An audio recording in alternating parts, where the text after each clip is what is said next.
Hi hello friends, good morning. അപ്പോൾ എല്ലാവർക്കും നമ്മുടെ നാളെ നടക്കാൻ പോകുന്ന ഒരു അടിപൊളി എപ്പിസോഡിൻ്റെ റിവ്യൂ ആട്ടോ ഇനി പറയാൻ പോകുന്നത്.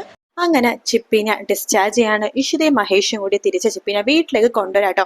അപ്പൊ കാറിലിരിക്കുന്ന സമയത്തൊക്കെ ചിപ്പി ഇഷിതടുത്ത് പറയുന്ന കാര്യം, അമ്മേ ഞാനൊരു കാര്യം പറഞ്ഞ അമ്മ ദേഷ്യപ്പെടരുത്, അമ്മയും ഡാഡിയും നാളെ എന്തായാലും ടൂർ പോകണം, അത് ചിപ്പി മോളുടെ ആഗ്രഹമാണെന്ന് പറയുമ്പോൾ, മോളെ മോളെ ഡിസ്ചാർജ് ചെയ്ത് വീട്ടിലേക്ക് എത്തിയിട്ടില്ല, അതിനു മുമ്പ് തന്നെ മോൾ ഇങ്ങനെ തുടങ്ങല്ലേ, അമ്മേനെയും ഡാഡിനെയും ഇങ്ങനെ ധർമ്മസങ്കടത്തിലാക്കല്ലേ മോളെ, അതിന് ഞാൻ നല്ലൊരു കാര്യമല്ലേ പറഞ്ഞത്, അമ്മയും അതുപോലെ ഡാഡി എന്തായാലും ടൂർ പോകണം, അല്ലെങ്കിൽ ചിപ്പി മോൾക്ക് വല്ലാത്ത വിഷമമാകും എന്ന് പറയണം, അതൊക്കെ നമുക്ക് വീട്ടിൽ ചെന്നിട്ട് ആലോചിക്കാം എന്ന് ഇഷിത പറയുന്നുണ്ട് കേട്ടോ.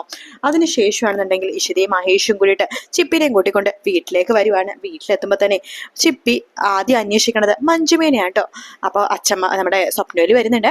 അച്ഛമ്മയുടെ പൊന്നുമോള് വന്നോ, അച്ഛമ്മയുടെ കണ്ണിനിപ്പോ കുഴപ്പമൊന്നുമില്ല, വേദനയൊക്കെ മാറി, എൻ്റെ അമ്മ കൂടെ ഉള്ളതുകൊണ്ട് എൻ്റെ വേദനയൊക്കെ പെട്ടെന്ന് മാറി എന്ന് പറയണം. ഈ അച്ഛമ്മ പ്രാർത്ഥിച്ചുകൊണ്ടിരിക്കുകയായിരുന്നു എൻ്റെ മോൾക്ക് വേണ്ടിയിട്ട്. ഇപ്പോൾ കുഴപ്പമൊന്നുമില്ലല്ലോ, തലവേദന എടുക്കുന്നുണ്ടോ കണ്ണ എന്നൊക്കെ ചോദിക്കുകയാണ്. എനിക്കൊരു കുഴപ്പമില്ല അച്ഛമ്മേ. മോളെ എങ്ങനെയുണ്ട് എന്ന് അച്ഛൻ ചോദിക്കുമ്പോൾ, അച്ഛൻ പേടിക്കൊന്നും വേണ്ട, എനിക്കൊരു കുഴപ്പമില്ല എന്ന് പറയാണ്. അല്ല, ഒരാളെ കാണുന്നില്ലല്ലോ, മഞ്ജുമാപ്പ ഇവിടെ ഇല്ലേ എന്ന് ചോദിക്കണം.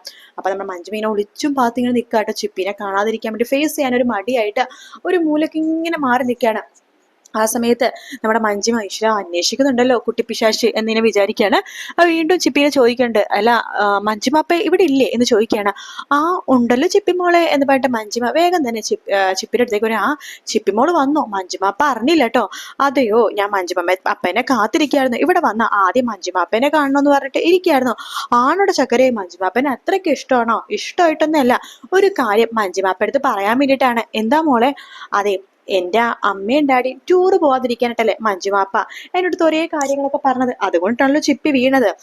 അതിനെക്കുറിച്ചൊന്നും ഞാനിപ്പോ എന്തായാലും പറയുന്നില്ല, പക്ഷെ മഞ്ജുമാപ്പടുത്ത് ഒരു കാര്യം ഞാൻ പറയാം. അതായത് നാളെ ഒരു ദിവസം ഉണ്ടെന്നുണ്ടെങ്കിൽ എൻ്റെ അമ്മയും ഡാഡിയും ടൂറ് പോയിരിക്കും എന്ന് പറയണം. അപ്പോഴേക്കും ഇഷിത മോളെ അത് വേണ്ടെന്ന് പറയുമ്പോൾ, അമ്മ മിണ്ടാതിരിക്കെ, ഇത് എൻ്റെ തീരുമാനമാണ്. മഞ്ജുമാപ്പ കേട്ടല്ലോ, നാളെ എൻ്റെ അമ്മയും ഡാഡിയും ടൂറ് പോയിരിക്കും. ഇത് ചിപ്പിയാണ് പറയണത്, ചിപ്പി എന്ന് പറയാണ്. അത് കേൾക്കുമ്പോൾ മഞ്ജുമ നാണം കെട്ടു പോവാ കേട്ടോ. അതിനുശേഷം മഞ്ജിമ ചിപ്പിയെടുത്ത് പറയേണ്ടി ഇഷിത, മോള് കുറച്ച് റെസ്റ്റ് എടുക്ക് എന്ന് പറഞ്ഞിട്ട് റൂമിലേക്ക് കൊണ്ടേ കിടത്താണ് ചിപ്പീന. ആ സമയത്ത് മഹേഷും തൊട്ടു പിന്നാലെ പോകുന്നുണ്ട്. നമ്മുടെ രാമനാഥനെ ഇങ്ങനെ ചിരിക്കുവാട്ടോ. അതെ മഞ്ജിമേ, നിനക്ക് അവൾ പറഞ്ഞതിന്റെ അർത്ഥം മനസ്സിലായോ? നിന്നെ വെല്ലുവിളിച്ചതാടി അവള്.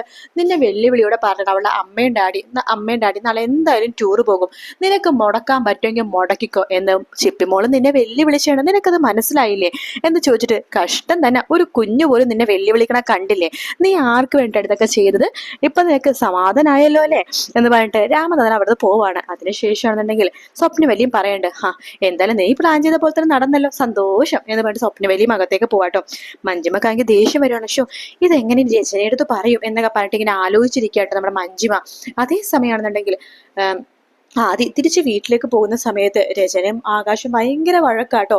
ആകാശിനടുത്ത് രചന പറയണ്ട്, എനിക്ക് മടുത്തു, നിങ്ങൾ വെറും മഹേഷിനെ തോൽപ്പിക്കാൻ വേണ്ടി മാത്രമാണ് എന്നെ വിളിച്ചിറക്കിക്കൊണ്ട് വന്നത്, അല്ലാതെ നിങ്ങൾക്ക് വേറൊരു ഉദ്ദേശവും ഇല്ലായിരുന്നു. പക്ഷെ എന്നെ വിളിച്ചിറക്കിക്കൊണ്ട് വന്ന സമയത്ത് നിങ്ങൾ എന്തൊക്കെയാ പറഞ്ഞത്, എന്നോട് ആത്മാർത്ഥമായിട്ടുള്ള സ്നേഹമാണ് നിങ്ങൾക്ക് തോന്നിയെന്നും അതുപോലെ തന്നെ എന്നെ വിവാഹം കഴിക്കുമെന്നും നിയമപരമായിട്ട് വിവാഹം കഴിക്കും എന്നൊക്കെ പറഞ്ഞിട്ട് മഹേഷിനെ കൂടി ഡിവേഴ്സ് ചെയ്യിപ്പിച്ച് എന്നിട്ട് നിങ്ങൾ വിവാഹം കഴിച്ചു ഇല്ലെന്ന് പറയുമ്പോൾ, എന്താണ് നിനക്ക് അതിൽ കുറ്റബോധം ഉണ്ടോ?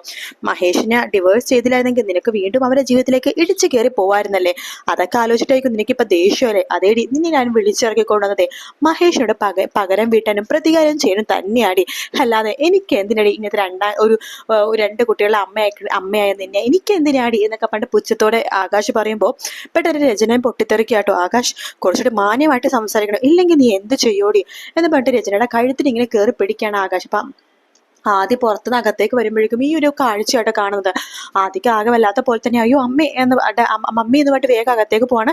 എൻ്റെ മമ്മിയുടെ ദേഹത്ത് നിന്ന് കൈയെടുക്ക് എന്ന് പറഞ്ഞിട്ട് വേഗം തന്നെ കൈയെടുപ്പിക്കുമ്പോഴേക്കും രചന ആകെ ഒരു വല്ലാത്തൊരു അവസ്ഥയിലായി കേട്ടോ. ഇങ്ങനെ ചുമച്ചോണ്ടിരിക്കുകയാണ്. കാരണം അത്രമാത്രം രചനക്ക് കഴുത്തിനെ പിടിച്ചപ്പോഴേക്കും അത്രമാത്രം വേദനയും ശ്വാസമുട്ടൊക്കെ അനുഭവപ്പെട്ടു. അതുകൊണ്ട് തന്നെ രചന ആകെ പൊട്ടിക്കരയാണ്. ആദ്യക്കും വല്ലാത്ത വിഷമം തോന്നുന്നുണ്ട്. പിറ്റേ ദിവസം തന്നെ നമ്മുടെ മഹേഷിന്റെ ഫ്ലാറ്റിലേക്ക് വരുവാണ്. അപ്പൊ മഹേഷ് അവിടെ ഇല്ല കേട്ടോ, ഇഷിതയുണ്ട്. അപ്പോൾ ഇഷിത ആദ്യം ചോദിക്കണ്ട എന്ത് പറ്റി മോനെ? ഒന്നുമില്ല, നിങ്ങളെയൊക്കെ പെട്ടെന്ന് കാണണമെന്ന് തോന്നി, അതുകൊണ്ട് വന്നതാണ് എന്ന് പറയുമ്പോഴേക്കും സ്വപ്നവലി രാമനാഥൻ നീ എന്തായാലും വന്നല്ലോ, മോൻ ഇവിടെ ഇരിക്കുക, ഭക്ഷണമൊക്കെ തരാമെന്നൊക്കെ പറഞ്ഞ് അവരിരുത്തിയിരിക്കുക കേട്ടോ. ആ സമയത്ത് ഇഷിത ആദ്യം എടുത്ത് പറയണ്ട മോൻ അകത്തേക്ക് വന്നു പറഞ്ഞിട്ട് ആദിനെയും കൂട്ടിക്കൊണ്ട് റൂമിലേക്ക് പോവാട്ടോ. എന്നിട്ട് ഇഷിത ചോദിക്കണ്ട സത്യം പറ മോനെ, മോൻ വന്നത് സത്യം പറഞ്ഞാൽ വെറുതെ അല്ല, എന്തോ ഒരു കാര്യമുണ്ട്. മോന്റെ മുഖം കണ്ട ഇഷിതാമക്ക് അത് മനസ്സിലാവും, മോൻ എന്തോ വലിയ വിഷമമുണ്ടല്ലോ, എന്ത് പറ്റിയെന്ന് ചോദിക്കുമ്പോൾ ആദ്യം പൊട്ടിക്കരയാട്ടോ. മോനെ കാര്യം എന്താണെന്ന് പറ, ആകാശങ്ങള് വീണ്ടും മോനെ ഉപദ്രവിച്ചെങ്കിൽ പറ. എന്നെയല്ലോ ഉപദ്രവിച്ചത്, മമ്മീനെയോ രചനയോ എന്തിനാ ഉപദ്രവിച്ചതെന്ന് ചോദിക്കുമ്പോ രചന മമ്മിയും അതുപോലെ തന്നെ ആകാശങ്ങൾ എപ്പോഴും വഴക്ക് തന്നെയാണ്. മമ്മീനെ ഒരുപാട് ഉപദ്രവിക്കാറുണ്ട് ആകാശങ്ങള്. എനിക്കതൊന്നും കണ്ടിട്ട് സഹിക്കാൻ പറ്റുന്നില്ല. ഞാൻ മമ്മിയെടുത്ത് പറഞ്ഞതാണ് നമുക്ക് എവിടെയെങ്കിലും മാറി താമസിക്കാം, ജോലി ചെയ്ത് താമസിക്കാന്ന്. പക്ഷെ മമ്മി അതിലൊന്നും റെഡിയല്ല ഇഷിതാമേ. ഞാൻ എന്താ ചെയ്യേണ്ടത്? മമ്മി ചെയ്യുന്നത് തെറ്റാണെന്നൊക്കെ എനിക്കറിയാം, പക്ഷെ മമ്മീനെ ഉപേക്ഷിച്ച് എനിക്ക് പോകാനും പറ്റുന്നില്ല, മമ്മീനെ തിരുത്തിയെടുക്കാനും പറ്റുന്നില്ല. ഞാൻ എന്താ ഇഷിതാമേ ചെയ്യേണ്ടത് എന്ന് ചോദിക്കുകയാണ് ആദി. അത് കേട്ടിട്ട് ഇഷിത ആദിനെ ചേർത്ത് പിടിക്കുകയാണ്. എന്നിട്ട് ആദ്യടുത്ത് പറയേണ്ട മോനെ ആദി, നിന്റെ മമ്മീനെ തിരുത്താൻ വേണ്ടി ആർക്കും സാധിക്കില്ല. മമ്മി തന്നെ വിചാരിച്ചാൽ മാത്രമേ അത് തിരുത്താൻ പറ്റുള്ളൂ. മോൻ എന്തൊക്കെ ശ്രമിച്ചാലും അതിന് കഴിയില്ല. പക്ഷെ മോൻ വിഷമിക്കേണ്ട, ഇത്രയൊക്കെ തിരിച്ചടി ആകാശിന്റെ കയ്യിൽ നിന്ന് കിട്ടിയിട്ട് പോലും രചന എന്താ മാറാത്തേന്ന ഞാൻ ആലോചിക്കുന്നത്. കാരണം ഒരു പ്രാവശ്യം അടി കിട്ടുമ്പോൾ തന്നെ രചനക്ക് മനസ്സിലാവണമായിരുന്നു, അല്ലെങ്കിൽ രചന മുമ്പേ മനസ്സിലാക്കേണ്ടതായിരുന്നു. ഇനി അത് പറഞ്ഞിട്ട് കാര്യമൊന്നുമില്ല. മോനിപ്പോ ഓരോ കാര്യങ്ങൾ അറിവും അതുപോലെ മോനെ പറയാതെ തന്നെ ഇഷിതാമ്മ പറയാതെ തന്നെ മോനെ പല കാര്യങ്ങളും അറിയാലോ. മോൻ എങ്ങനെയെങ്കിലൊക്കെ പഠിച്ച് മിടുക്കനായിട്ട് മോൻ മമ്മീനെ നോക്കുന്ന ഒരു അവസ്ഥയിൽ വരണം. അപ്പൊ ഈ ആകാശങ്ങളും ആരും മോനെ ഉപദേശിക്കാനും മമ്മീനെ മേൽ കൈവെക്കാൻ ആരും വരില്ല. മോനിപ്പോ ചെറിയ കുട്ടിയല്ലേ, എങ്ങനെയെങ്കിലൊക്കെ മോൻ മമ്മീനെ പറഞ്ഞ് തിരുത്താൻ വേണ്ടി നോക്കണം. ചിലപ്പോൾ മോൻ പറഞ്ഞാൽ കേൾക്കുമായിരിക്കും, പക്ഷെ ചാൻസ് കുറവാണ്. മോൻ ഞാൻ പറഞ്ഞോണ്ട് വിഷമിക്കല്ലേ കേട്ടോ എന്നൊക്കെ പറഞ്ഞു. മോൻ വിഷമിക്കേണ്ട, എന്തെങ്കിലും ബുദ്ധിമുട്ട് തോന്നുകയാണെങ്കിൽ അപ്പൊ തന്നെ ആ മമ്മീനെ കൂട്ടിക്കൊണ്ട് ഇങ്ങോട്ടേക്ക് വന്നോ എന്ന് ഇഷിത പറയാണ്. ആദ്യം ഭയങ്കര സന്തോഷമാവാട്ടോ ഇഷിതയുടെ ആ ഒരു തലോടലും ആ ഒരു സ്നേഹത്തിന്റെ വാക്കുകളൊക്കെ കേൾക്കുമ്പോഴേക്കും ആദ്യം ഭയങ്കര സന്തോഷമാവാണ്. ശേഷം ആദ്യം അവിടെ നിന്ന് പോകുന്നുണ്ട്.